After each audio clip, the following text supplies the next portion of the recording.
So in this video, we'll be talking about a new trend in e-commerce email marketing, which is a quiz-style pop-up form. So we'll be talking about why they're so important, why they're working so well, and I'm going to show exactly how to make one inside of Klaviyo as a complete beginner. So without further ado, let's dive right into it. So the promise, as I said, I'm going to walk you through the big problem e-com brands are facing in 2025 and that are going to be facing even more in 2026. Then we're going to talk about why pop-up form is one of the most important parts of your email marketing funnel. Then we're going to talk about the quiz-style pop-up form, which is a new way of doing pop-up forms for your e-com brand. And then, as I said, I'm going to show you exactly how to make it inside of Klaviyo. So here's a little bit about me, if that's what you're interested in. If not, let's talk about the big problem. So basically, ad costs are rising day after day. And since we're approaching Q4, ad costs are not going to get any cheaper till the end of this year, which means that you're just going to pay way more money for way less results. So you can see this table, which is basically a comparison of ads cost over the past couple of years. So you can see, for example, January 2023, we have an average CPM of $6.21. And then we have in January 2025, we had $8.27, which is a $2 difference, which is basically massive, right? December 2024, 10.83. We have December 2022, 7.41, right? Which is a $3 difference, almost three and a half, right?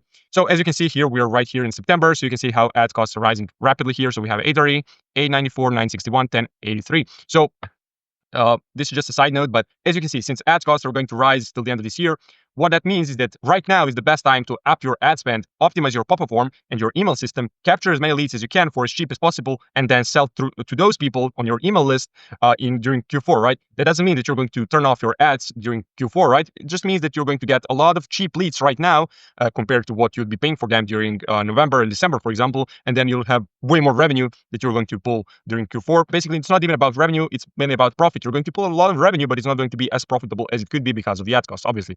So another problem is the fact that there is something called, that I like to call, trust threshold. Basically, besides the fact that you're less profitable when you make a sale, there's also something called trust threshold. Basically, people are way more skeptical than ever, so it takes a lot of time to convince someone to buy stuff from you. And the best way to do that is to leverage familiarity bias. Basically, a lot of people have been burned before on online stores, buying from random e-com brands, from dropshipping stores, so that they never get a product or it arrives broken and they can't get a replacement or stuff like that. So they are way more cautious right now when buying stuff from the internet, right? And also, it's like we're into a recession. There is not so much money compared to, for example, COVID times and stuff like that. So people are not just there carelessly spending their money. They are way more cautious. They're way more considering their purchases. They're not impulse purchases anymore.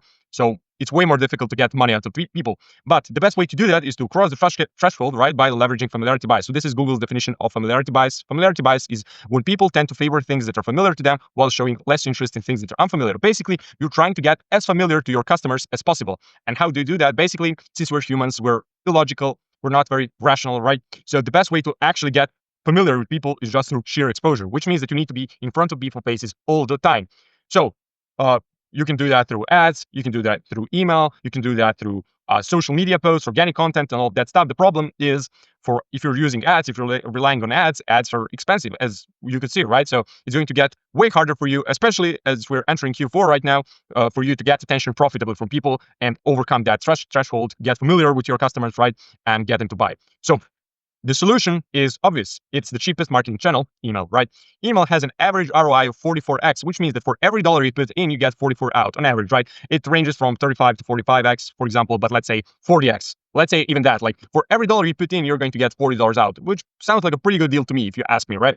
And like, this is not to say that paid ads are bad. I'm not telling you like turn off your ads and just do email. They should just be serving a different purpose. Like email and ads are just part of the same funnel. They're just at different positions of the funnel. That's exactly why you can get $40 out of email and you can't get such a high ROI on ads, because email is way lower down the funnel. It's basically the bottom of the funnel because people are already warm there. They already know and like you and trust you, and they're just waiting to buy. When it comes to ads, you're advertising to a cold audience, right? So it's top of your funnel, and obviously you can get such a high ROI. So I'm not saying that you should turn off your paid ads. I'm just saying that you need to value both, right? You need to have top of your funnel, which are your ads, and then you need to have your email, which are your bottom of your funnel, which is like your conversion mechanism for some of your more skeptical buyers, right? So basically, you shouldn't be relying on paid ads for conversions. Look at them mainly as a way to get attention. So you get attention to your website, then you have your pop-up form, convert people through a pop-up form to your email list, and then email them over and over and over again until they buy. That's the idea, because email marketing is by far the cheapest way to acquire and retain customers. Why is that? Because for ads, you have ad spend involved. For email, you don't have any of that. You have basically, the only thing you have to pay is like software that you're using, for example, Klaviyo, and the person who's going to manage your email marketing. So it's going to be either you're going to have an in-house team of like copywriters, designers, account managers, or if you're like a smaller brand, you're probably going to do it yourself, which I don't recommend, but hey, like if you're tight on cash, you got to do what you got to do, right? Or it's going to be like an agency like myself, right? That's going to manage your email marketing. But other than that, you don't have really any costs to email. So that's why it's so profitable. Like you can generate the same amount of revenue from ads and email, but email is going to be way more profitable. That's the main key here. So not only it's easy to get people to buy for the first time with email, but it's even easier to get them to buy for the second, third, fourth, and so on. And at that point, if you get people to buy multiple times, you're increasing their lifetime value way more, right? Which is going to make your business way more healthy. So why pop-up form is one of the most important parts of your marketing funnel. So pop-up forms are basically so underrated. Everyone's talking about emails, fancy designs, this strategy, that strategy. Should you send this many times, that many times? But no one is actually talking that much about pop-up forms. And in my opinion, pop-up forms are probably the most important thing in email marketing, because if you nail that, you'll be fine, right? Because I hope we now agree that email marketing is a very important and cheap marketing channel, and it's usually like neglected. Like by now, if you're still watching, you agree with this statement, right? Like let's now talk about how to actually use it, because basically your house does not have a door. You can't enter it. Does that make sense? So for email marketing, your door is your pop-up form. So you need to have a door to your email list, and that's obviously pop-up form. Now, some people are like, yeah, sure, I have it, but there is a difference. If you have a small door, there's only an amount of people that can get in at the same time. But if you make a really big door to your house, your email list, like more people could enter, right? So obviously, email list, there's no limit on how many people can be there, but for pop-up form, there's something called opt-in rate, right? Which means that there's only a percentage of people that are going to enter your email list when they see your pop-up form.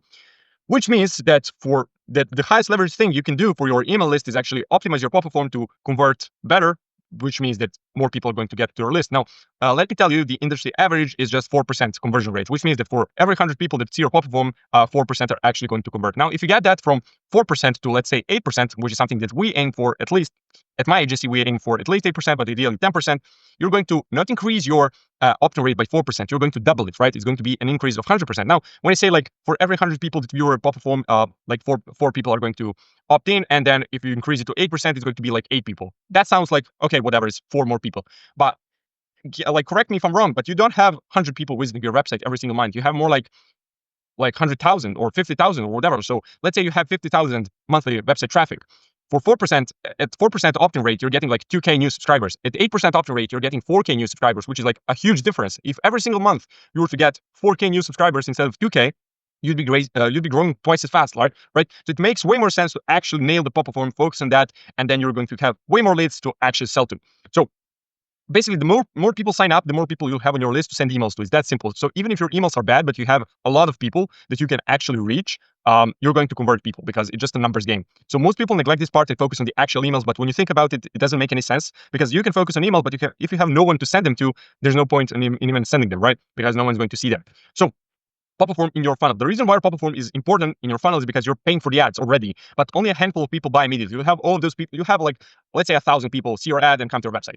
Out of those 1,000 people, you'll have like 100 or probably even less than that, 200, whatever, people that are like going to buy right away. All the other people are not looking to do that. All the other people would have bought if you had an email system in place, but since you don't have it, they're just going to leave your website, and then you're either going to never see them again, or you're going to try to get them through retargeting ads and all that stuff. So you're just losing a lot of people through that funnel. You have like a leaky bucket. A lot of people are just falling through, and you'll never see them again, and you're just losing the revenue that could have been yours. So as I said, most people just leave the website, but if you had a high converting pop-up form, you'd be able to capture, let's say, 8% or more of those people and start exposing them to your content almost for free, your emails, so you can cross the trust threshold through exposure, and people are going to buy. So these are like 4 pillars of a high converting pop-up form. This is how you get to 8%. First of all, you need to give a strong offer. So the days where you could just say opt in to get like updates, join our newsletter, and all that crap are gone. You can't do that anymore unless you're like some super high luxury brand or something like that. You can't do that. For most of you guys that are running like standard e-com brands that are like that aren't luxury, you have to give a strong offer. In most cases, it's going to be like a discount, like either 15% off or $20 off or something like that. It's going to depend on your margins and your product and prices and whatever. But in most cases, discount is going to be the best one. You can do BOGO as well, buy one, get one free. That works.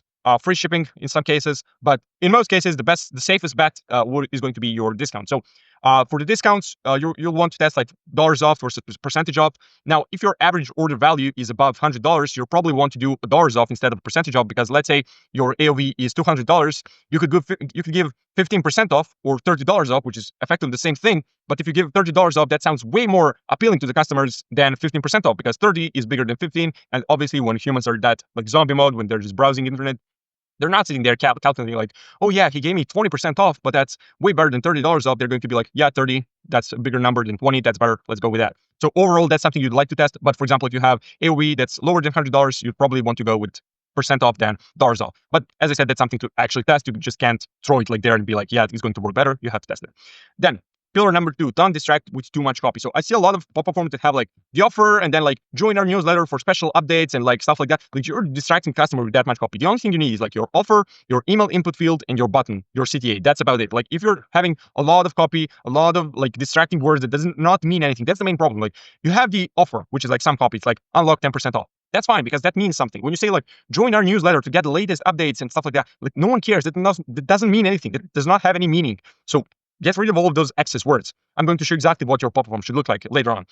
Then one input field per step. So I see a lot of pop-up forms that are like collecting emails and first names and birthdays and stuff like that. That's actually the later point. But here, let's say even you're doing it right? You're collecting your emails and SMS only. You're not collecting first names and birthdays and all of that crap. Even with that, some people are just doing like unlock 10% off and they're collecting in the same step emails and SMS. That's going to overwhelm your customers. It's like too much work. It's like too much to think about. You need to do it step by step. You need one step that's like only emails. The next step, it's SMS, and then we're done. That's what your pop-up form should look like. And then the last one I touched on briefly. So collect only emails and phone numbers if you're doing SMS, like only emails. If you're not doing SMS, don't waste time and don't waste like people's goodwill to give you their info, right? So if you're doing SMS, you're collecting only emails and SMS. That's it. You're not collecting first names. You're not collecting birthdays. You're not collecting their dog names, whatever.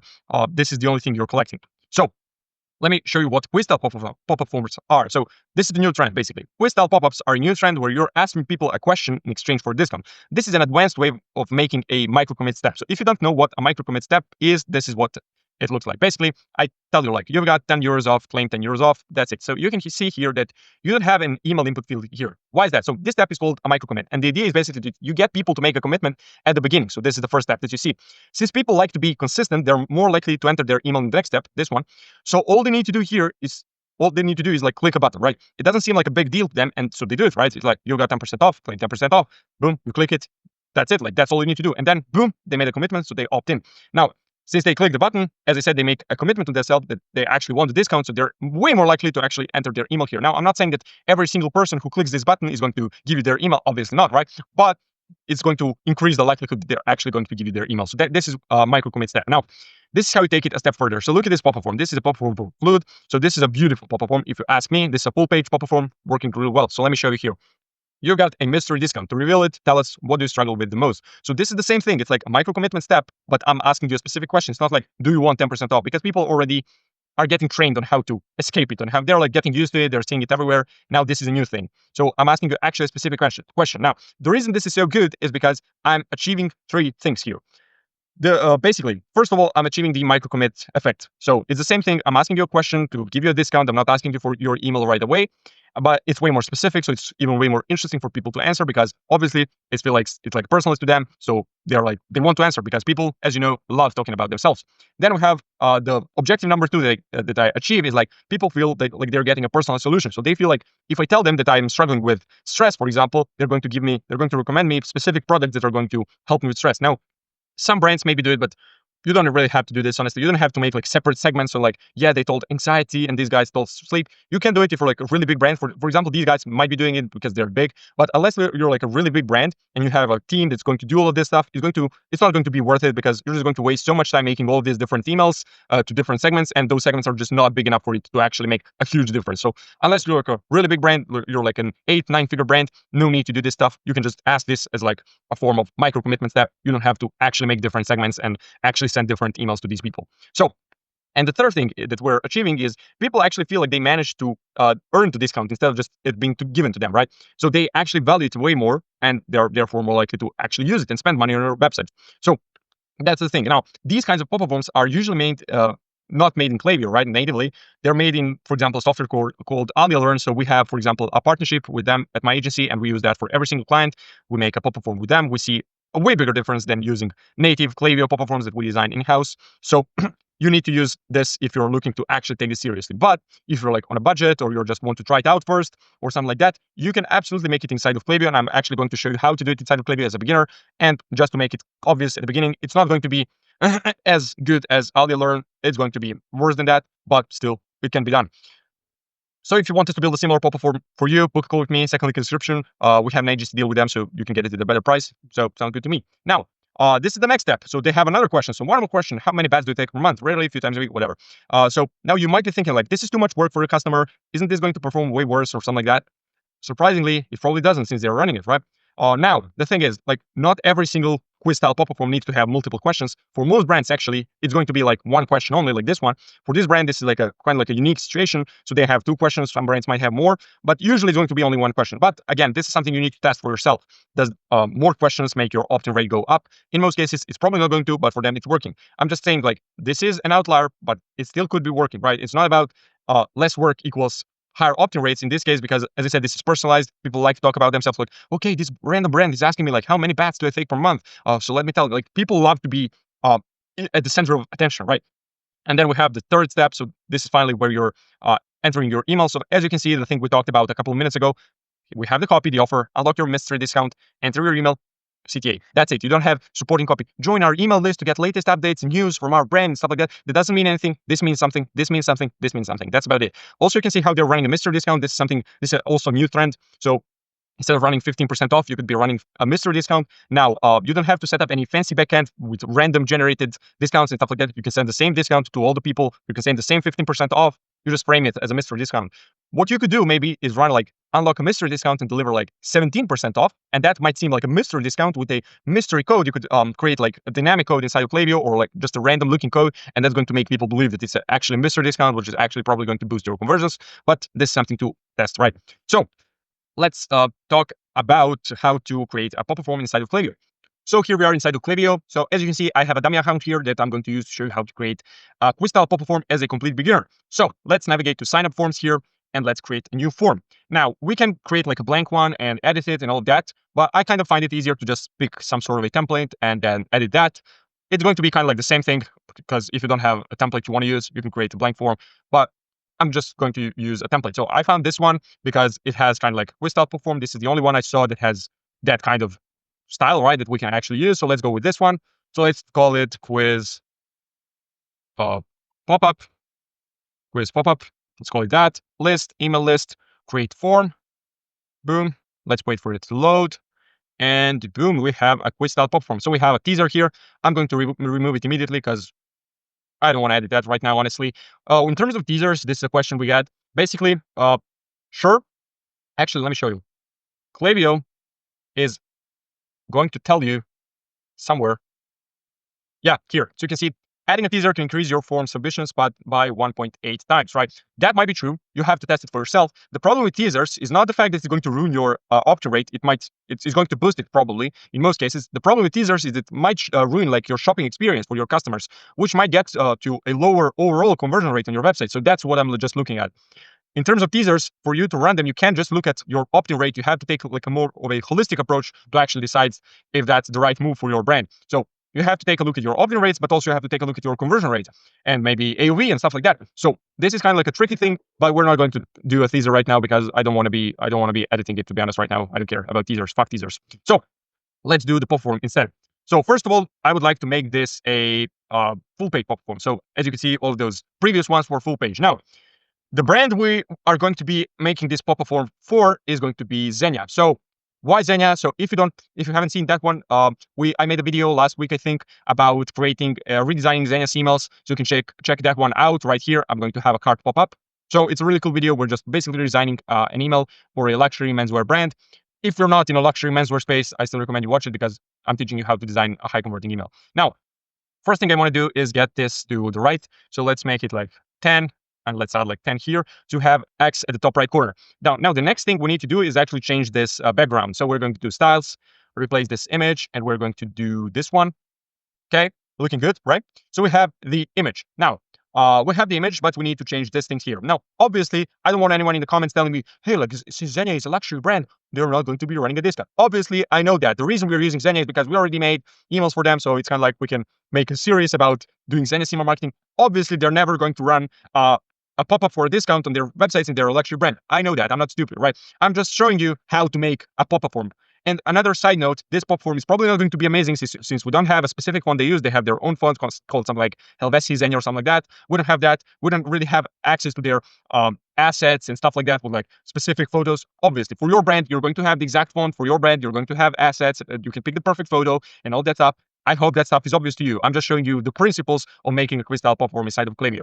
And obviously, Klaviyo is not really made for this. As I said, you should probably be using Alia if you want to take this to the next level. But if you're looking for something basic that is cheap and stuff like that, fine, you can use Klaviyo. So I hope we kind of like made things clear. Now let's get into designing the platform itself. So let's do unlock a mystery discount. I hope that's fine. Now text color, I'd probably pick this color, honestly. Change that. It might look a little bit dead, but I guess it's fine. Now for this, so we're going to do change the question. So unlock a mystery discount to claim. Tell us what you are shopping for. So this is kind of like the most usual one you're going to see on your for like this quiz style platform. So it's going to be like, hey, you've got 15% off, but to claim, tell us what you're shopping for. This is something you can actually see mainly for kind of like fashion brands and that sort of stuff, where you can't really ask a specific question like, what's your favorite piece, like t-shirts, jeans, stuff like that. You can't really do that. So you kind of like going to be to claim, tell us what you're shopping for. This is especially true for brands, fashion brands that are selling both men's and women's clothing. You can ask like, tell us what you're shopping for, men's and women's. And that's kind of like the case where you actually want to make segments based on the response someone gives, because you don't want to be sending the same emails to men and women with the men's clothing, sending emails with men's clothing to women and vice versa, right? So that's kind of like a unique situation where we want to be making segments. But in most other cases, you want to just have a button and that's about it. You have like basically a simple button that I'm going to show you right now that's not doing anything, actually, just like an illusion, right? Let's make this bigger, 22, maybe even 25. Let's see what that looks like. 22 is better. So let's do that. Now, change the button. So I would do, to claim, tell us what you're shopping for, I would do like clothing. So let's do clothing and let's do footwear. That's probably the only two categories we could rank their products in. So let's remove the buttons. Now, as you can see, it's going down. We need to get it up, right? But the next thing we need to do is add their logo. So we're going to add blocks, image right there, like that. And then we're going to select it. I prepared it so we don't waste time. So we have a logo. Now, as for the logo, I kind of want to make it slightly bigger. So we can do like 150. 120. Yeah, that's looking fine. Now we need to edit these buttons. Now, first of all, let's actually change the font here. So what I would like to do is do like Helvetica. As I said, we don't have the exact font these guys were using. They have kind of like their own font. It's literally called like Helvetii Xenia or something like that. I had to download it from the internet for that video that I did for their emails. So we're not going to have the exact font. This is just something, it might be similar, right? Now, this, I would like probably to remove this. Yeah, that's fine. We're going to add some padding down here. So we're going to do 500, too much, 350. 350 looks good. So we have the padding. I think like in terms of like positioning, this is pretty good. I've just added some more padding here. So we have 10, let's do 15. We could do more here, 20. We could do, this is fine actually. So now the main thing we need to do here is actually edit these buttons. So in terms of the buttons, we have the text. I'm just going to change the color. In terms of the color, we're going to do a color picker, pick this color. The same thing here, color picker, pick this color, the same thing, boom, done. Now, as for the text, we want to do white text, right? So we're going to do that, and we're going to do white text here as well. As for the actual font, we're going to do Helvetica, the same font, and here as well. Where is it? Sorry, here. Helvetica, boom. Now, I would like to honestly make the actual buttons probably bigger. So the way we're going to do that is actually by removing some padding. Now, the problem with removing padding from both sides is going to make button too big and it's not going to be centered. So we're going to remove some padding like this. Actually, no, in this case, we could actually do it. Let's do it this way and make it like 350. That's better. Yeah, we could do the same thing there. 350, boom, like that. Now, let's make this radius, corner radius, so you can see how it's curved here. We're going to make it smaller, so let's do 25. Like that, here. Let's do 15. Yeah, 15 looks probably the best. So we're going to do 15. Let's make height, so let's make like buttons kind of like bigger, right? 55, for example. Might be too big. Maybe 50. Yeah, let's do 50. And for this one, is this the same color? It's not the same color, actually. Let me copy and paste the color here. So we have this color, make it the same, okay? So we have that, and we're going to make this 50. That's better, but for this to look actually good, we need to make this bigger. So let's do 30.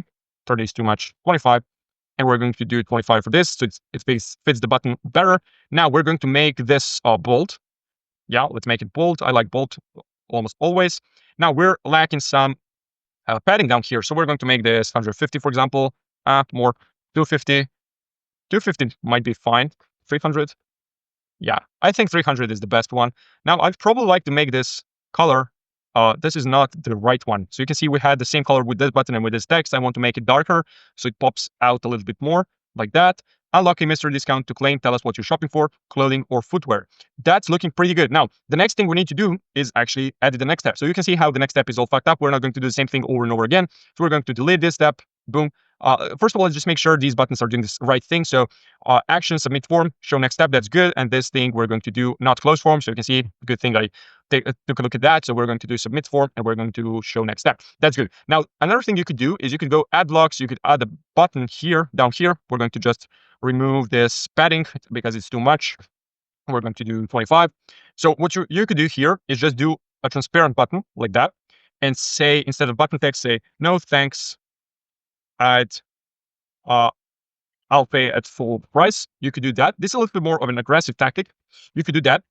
But this is, again, something you need to test. We're going to add some more padding down here. So let's do 300. Not enough. 350. The problem is just the space because of these bushes here. It's making it really hard to see this. So that's kind of like an issue. That's the main thing. That's the main reason I wouldn't do this. But overall, I'd probably do it in any other case. So we're going to delete it for now. But that's something you could do. You add that button. And in some cases, you also remove this X. The way you do that is just go there. Background color. Border color. You make it transparent. No, sorry, this one. You make this transparent. As you can see, there's no X. So you just remove the X from the top right corner and put like a button, no thanks, I pay full price under here. And that could boost your conversions. Now, obviously, this is something you need to test, right? As you know, but it might be working better for you. But test it out. Another thing you could do is you could move this X to the top left corner. So that's something you could do. You could do that like by doing this. Sorry, 1K, 10K, that's too much. 1500.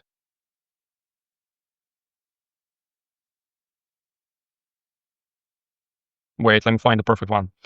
Too much. Like that. So you could put it like in the top left corner and test that against putting into the top right corner. So that might boost your conversions as well. Why is that? First of all, because people, when they see a pop-up form, they're like used to seeing an X to the top right corner. So as soon as the pop-up form comes, they just instinctively reach for the top right corner to close it. And then if you put it in the top left corner, people are going to be like, wow, why is that there?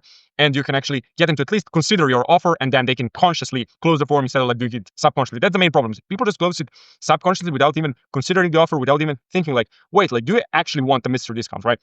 So that way, if you test that, it might get more people to at least consider your offer. And if your offer is good, more people are actually going to opt in. So that's something you could test as well. But let's get back to this. So with this, we need to get back to this, get our padding back, 300, 350, sorry, like that. That's perfect. So we have that. Now, we need to clone this into a email opt-in step, right? We have another step, so it's going to be email opt-in. Now, what we're going to do here, we're going to remove this button. We're going to remove this, and then we're going to go to add blocks. We're going to do email input here, like that. Now we need to edit this button. So first of all, let's do enter email, enter your email, but we're going to, so you can see the label here. We're going to close to basically disable the label. Okay, that's nice. We're going to disable the label, and we're going to do that. So then we're going to go here, so we can actually edit the actual input field, right? So we're going to do corner radius. I'd probably remove it or do like 5, for example, just slightly curved. In terms of the border color, we could remove it. We could just do white, honestly. You can see how we had border color here. Let me show it to you. Black. You can see the border around the input field. I just like having it white. So we're going to do that. We could do placeholder. We could do like, make it probably more transparent. Now that's white, black. That's fine. That's fine. We can do that. So we're going to go back to that. Now we need to make it smaller. This is too big, obviously. So we're going to do actually from both sides because it's centered already. 150, 50, 20. Okay, let me make it like that. Okay, it's not making it smaller, so we need to find a way to do that. Input field height, that's fine. Okay, how do I make this actually smaller? Oh, sorry, my bad. We need to make it the padding bigger, right? My bad. So we're going to actually do it this way. We're going to do 300. That's not enough. 400. That's actually not good. Let's actually do 300. But I would just like to make the actual height bigger. So let's do 60, like that. That looks pretty good.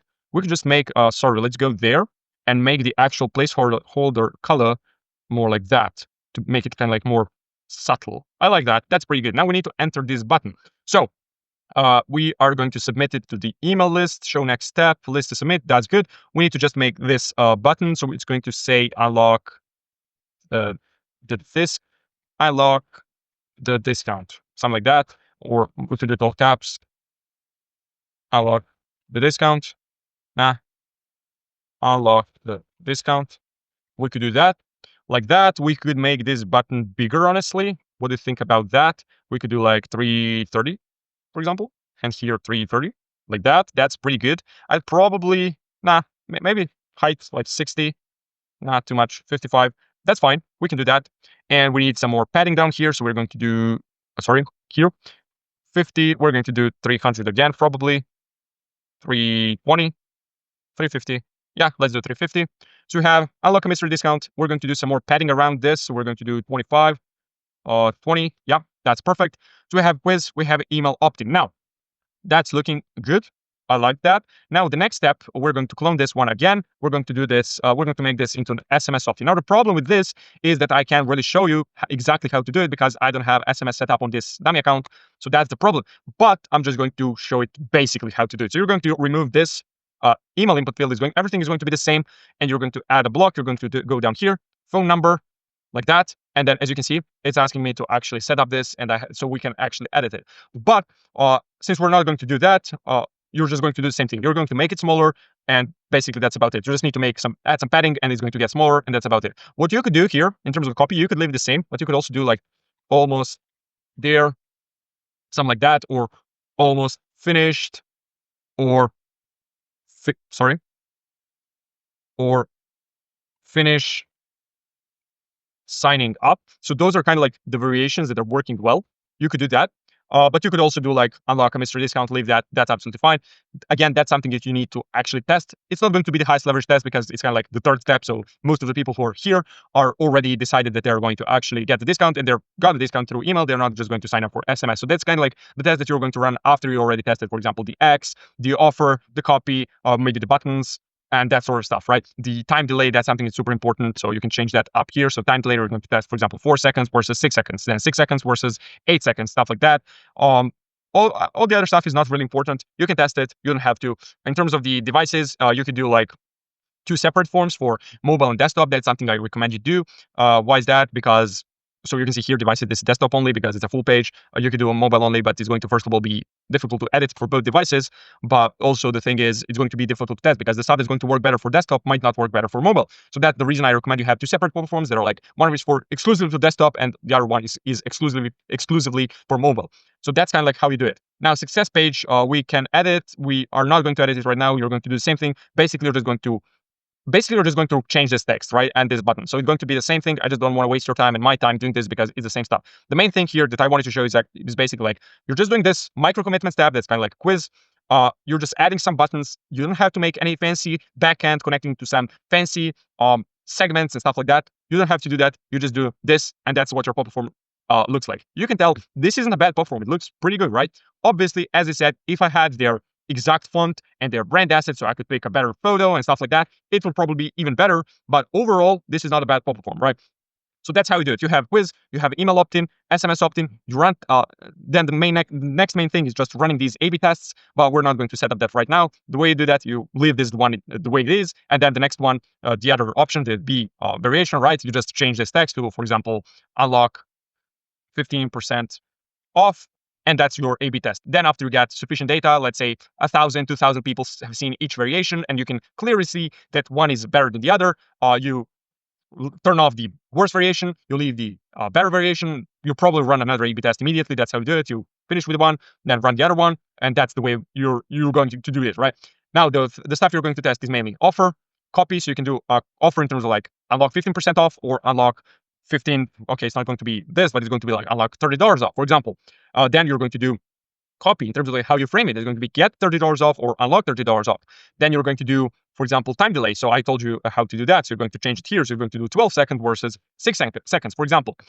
Then you're going to test stuff like, you could test this stuff. So what the question is, that's something you could test as well. X, I told you, top right corner or top left corner. Top right corner and this button down here, like no text and pay the full price versus the X, right? But then you can test it like have that button there and no X. You can test all kinds of stuff. Like you can test X at the top right or left corner versus this button here. So you can test all of that stuff inside of your pop-up form. I just wanted to show you how to make one inside of Klaviyo as a beginner, as you could say.